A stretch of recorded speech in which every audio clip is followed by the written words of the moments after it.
Sarap. Tamis.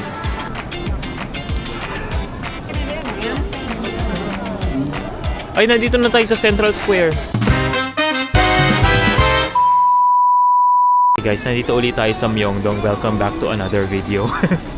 Lagari eh. Itatry natin yung mga pagkain dito. Eh, tingnan natin kung affordable ba yung mga street food nila. Ang balak namin is ito na yung i-dinner namin tonight. Hindi na tayo maghahanap ng ibang dinner. So, dito na tayo. Kakapasok lang natin. Tapos meron tayong challenge. Nag-share kami. May tag 10k kami dito. Tingnan natin kung hanggang saan to aabot tong 10k dito sa Myeongdong Night Market. Ang una nating itatry, pagpasok mo yung tatry natin yung egg bun. 2001 yung isa na egg bun. 2001 is 80 pesos. Try natin.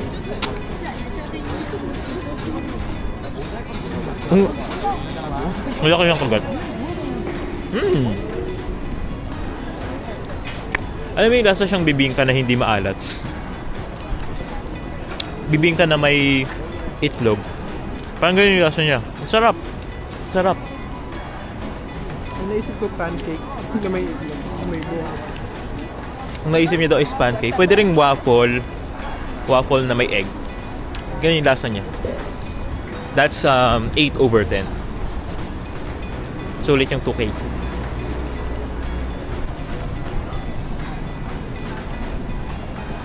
Marami rin dito iba't ibang.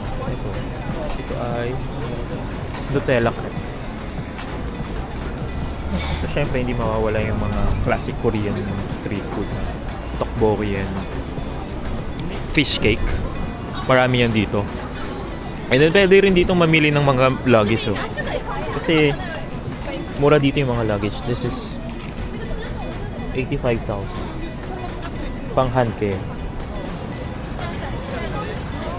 Ito naman yung itry natin. Ang tawag sa kanya daw ay hotdog or cinnamon sugar pancake.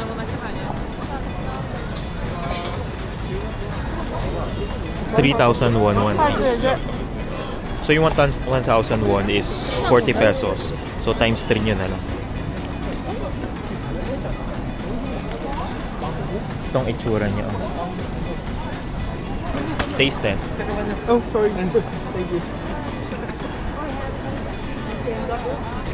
Kalimutan pa namin yung chocolate. Wala pa yung feeling. Ha? Wala ka pa sa feeling. Tikman ko daw ulit na may feeling. Oh. Real. Compared do sa mga hotdog na natikman ko, favorite ko kasi hotdog eh. Hindi ko siya masyadong nagustuhan. Parang iba yung lasa nung feeling niya and masyadong makapal yung bread niya. So ako, wala naman akong baseline kasi first time ko yung matikman. Okay naman siya sa akin. Siguro nga 6/10. Okay naman pero 6/10. Okay naman. Worth the try. Nakakabusog din yung isang ganyan. Ito hindi ko pa ito na-try. Chess. Para siyang nuts na chest. Para siyang nuts na roasted. Ayun. Tapos may ano rin. Dalgona ba yung tawag doon? Yung sugar na tinuna. Potato. Parang roasted. Ay, roasted sweet potato. Parang maraming ganyan sa mga 7-Eleven tsaka sa mga convenience store dito sa ano. Pero masarap rin siguro siyang itry dito. What do you think? Bili kami ng roasted sweet potato. Hindi ko pa ito natatry. Doon dami nito sa mga convenience store nga. Wow. Ang unang tumry.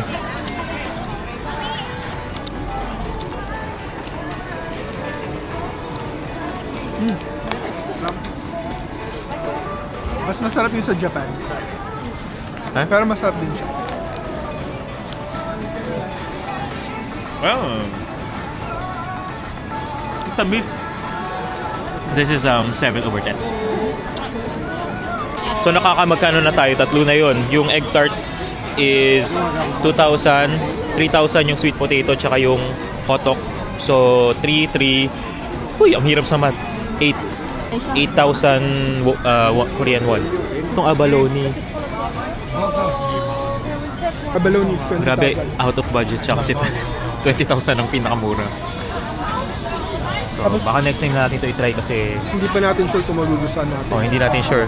Nalaman ko lang yung abalone doon sa Korean series na When Life Gives You Tangerine. Dahil doon gusto kong matikman yung abalone one day. Pero today is not the day. Kailangan nating mapasa yung 20,000 Korean won budget. Yung classic pork barbecue na marami rin nagbibenta dito. Tapos kada may makikita akong kumakain, parang sarap na sarap sila. Ang bango niya din. So yun yung hahanapin natin. Kimchi pork belly. Every 1,000 won lang. Kalahati na ng budget. Wait lang, hanapin muna natin yung pork. Natikman mo na ba yun? O, di ba? Kailangan natin matikman yung pork na yun. Masa na yun? Starbucks pero chicken. So chicken na siya na may halong tokbokki. Chicken siya na may halong tteokbokki. Ang dami ditong seafood, guys. So, ayan. Another seafood. Tapos may mga, syempre may mga ganyan din. Shopping. Yung japchae dito is, yung small is 6,000, 10,000 yung large. Paborito ko yung japchae ng Korea. For some reason, hindi ko mawari. Matamis kasi siya na noodles. Takoyaki. Ang realize ko dito dahil first winter ko na hindi pa naman winter pero first time ko sa cold weather na season. Para kompleto yung outfit mo. Dapat meron kang puffer jacket, meron kang trench coat, tapos meron kang leather jacket. Pag may ganun ka, pwede mo na siya ipatong sa kung saang outfit. Flexible din kasi yung puffer jacket tsaka yung leather jacket. Pwede siyang bumagay sa maraming outfit.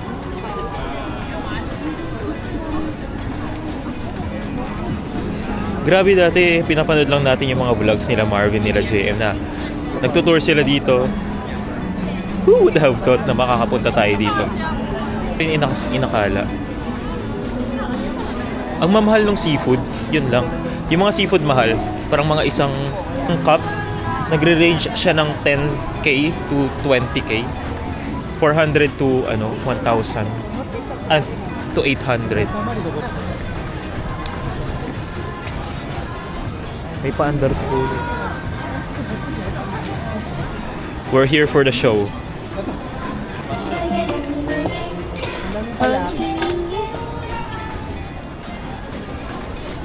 Uso pa rin ang Squid Game dito, ano? Ay, nandito na tayo sa Central Square. Wow. Central Square. Ng Myeongdong. Everyone. Marami silang pa-LED. Ala, ang cute na handbook na pang bata. Ang cute siguro pag binili ko yung pamangkin ko nito. Ang cute. Ang cute ng handbook. What if bilhan natin yung pamangkin natin? Magkano siya? 85,000 won. 4 times 8. Do the math. 4 times 8 is, alam ko yan, 32. So, 3,200? 3,200 ang isang handbook na pangbata. Ang mahal. Eto na, nahanap na namin yung pork barbecue. 10,000. Ay, 10,000 siya. 400 pesos isa. Gagawin ba natin to? Ikaw. Ikaw ay, Ikaw. kailangan natin mag-agree. Okay lang ako. Okay, let's do this. 1 pork. Ito na, matatry na natin yung matagal nating kinikrave. Akala naman ng mga nandito sila lang yung may afford nito. Wow. Ang maganda dito sa na may kasama kayo para matry, mas marami kayong matry. Kasi kung mag-isa kayo, busog na kayo sa isang piraso. Sayang naman, di nyo na makakain yung iba. Kung may kasama kayo, pwede nyo paghatian, tas hati-hati na lang rin kayo, kagat-kagat na lang.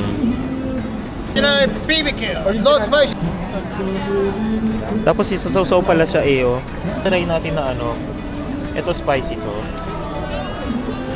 And ito super spicy. Ay, No spicy. No spicy. Very spicy. Very spicy. I had it yesterday. Very hot. Very hot? Oh no. The middle Okay. one's got good kick. The middle one's good. The middle one.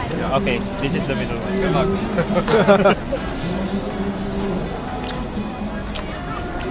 Guys, not so spicy, pero sweet. Sweet yung middle. Tikman mo rin. Ang sinasabi ko guys, may kahati kayo. Ito daw yung very spicy. Sinabi ng foreigner na nasa likod ko. Super spicy daw siya. So good luck. Spicy nga siya. May aftertaste. Sorry. Hindi ko alam. Parang lumakas na yung tolerance ko sa spiciness. Kasi kaya naman. Pero spicy siya. Feeling ko kung hindi ka masyadong mahilig sa spicy, maiiyak ka dito. Wow. Okay, good yung... Very good yung pork. Pork skewers. Next time, try natin yung chicken skewers. Yun pala yung nakikita namin madalas. Tapos nilalagyan mo siya ng pinupunasan mo siya ng sauce para sa kulay niya. So yung pork na yon, I'll rate it 9/10. Ay, 9/10. Nag-video. This is a very good food trip place. Yung bibili ka tapos maglalakad ka lang pa ikot tapos kumakain ka. Ganun yung mga dito. Diskarte. Tapos parang masaya lang lahat ng tao. Ganito kaya lagi dito or ngayon lang dahil nandito ako. Alam niyo, isa ko rin gustong matikman or curious ako is itong, ayan, yung candied fruit. Anong tawag sa kanya? Tanghulo. Tanghulo. Curious lang ako pero hindi ko siya kinikrave kasi medyo ayaw na natin sa matamis dahil nga nag-30 na tayo. Simula nung nag-30 tayo, umiiwas na tayo sa mga matatamis na mga pagkain. At feeling ko matamis siya. Well, hindi ko pa naman natikman, di ako sure. So babalikan namin ngayon yung fish cake na may feeling. Hello. Basta kayo dyan sa baba. What's the Nila weather? yan. What's the weather down there? Okay, try na natin ha. Ito muna sa akin. Very spicy ang ating sauce.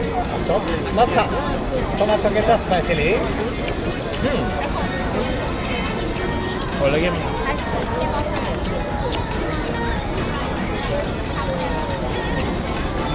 Try din natin.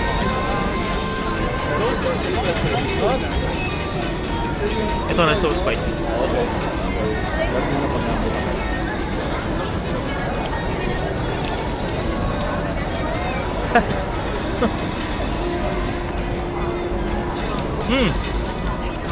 Sarap to.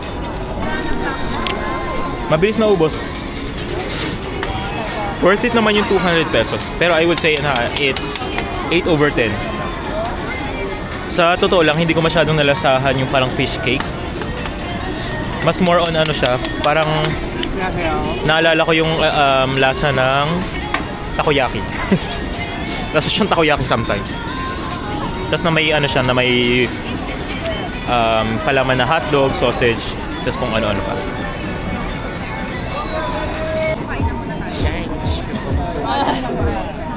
I will buy but take the mask off. So nakamagano na tayo, may additional 5K and Additional 10. yun nga, so na tayo kanina, 10, ay naka 27, So ano na tayo? naka 28 plus 5, 23 na. So meron na lang tayong 7K. So nagsama ng 10. Kaya natin ng 7K.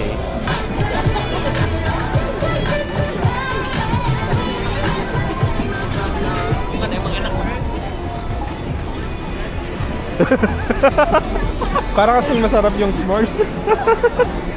10-1 bread, it's 5K. So again, 200 pesos. First time ko makakatikim ng 10-1 bread. Ano daw siya eh? Pangpaswerte daw siya sa life.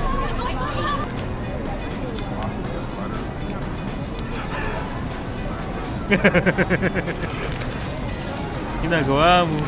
O paano ko ngayon pupulit to? Ibalik mo na lang.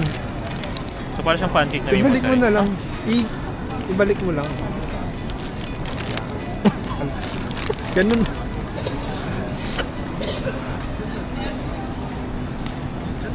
Ay, sorry tumalikod. Uy, masarap siya. Matamis siya na ano, matamis siya na parang basta, tapos meron siyang mozzarella lang. So may chewy na element. Matamis yung custard.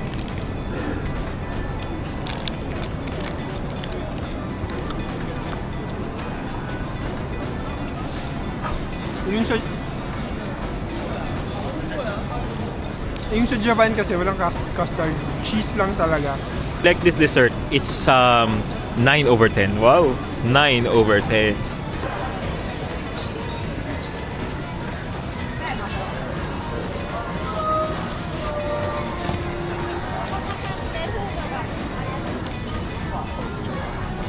Okay, itry na natin tong mochi. 7,000 yan, di ba? 5,000. 5,000 lang pala yung isang peraso. Ganyan. Excited kasi. Oh, may strawberry. So, ang flavor niya is strawberry. Akala lang may ice cream. Strawberry, red bean, tsaka mochi. Wala pa ng ice cream. Oh, yan sarap. Fresh na fresh yung strawberry. So, mga 8 over 10 po. May pagpik. Ang sarap ng strawberry. Sobrang tamis. 7,000 yung may ice cream. 5K yung wala. Masarap siya. So overall, 5K to, naka 28 na tayo. So 32 ang ating nagastos. Hindi tayo nagtagumpay sa challenge na to, pero nabusog naman. So tagumpay pa rin naman after all. Wow! So ano yung favorite mo sa lahat ng na-try natin ngayon? Bias kasi ako sa mochi. Favorite ko kasi talaga to. So, kung ako, number 1 ko to. Pero kung tatanggalin to, ang favorite case yung fish cake na may fillings. Isa yun. Yun yung nag-stand out sa akin. Nagustuhan ko din yung 10 yen. 10 won. I agree. Ako din gusto ko yung 10-1 na pancake. Yun yung pinaka masarap na na-try namin tonight. Dessert siya. And kaya yung rating ko is 9 over 10. Masarap din yung egg tart. Egg tart. Ano pa ba yung iba nating Egg na-try? bread. Egg bread. Egg tart? Masarap yung egg bread at saka yung pork skewer. Next time tatry natin yung chicken and lamb skewer. Pero yung pork masarap din yun. And marami pang iba. Hindi pa namin na-try yung iba. Syempre, may mga time pa naman tayo para bumalik and explore other options and other stores here sa Myeongdong. So that's it for today, guys. Thank you so much for watching this video and I hope na you enjoyed, and please don't forget to like and subscribe to my channel for more adventure together. See ya!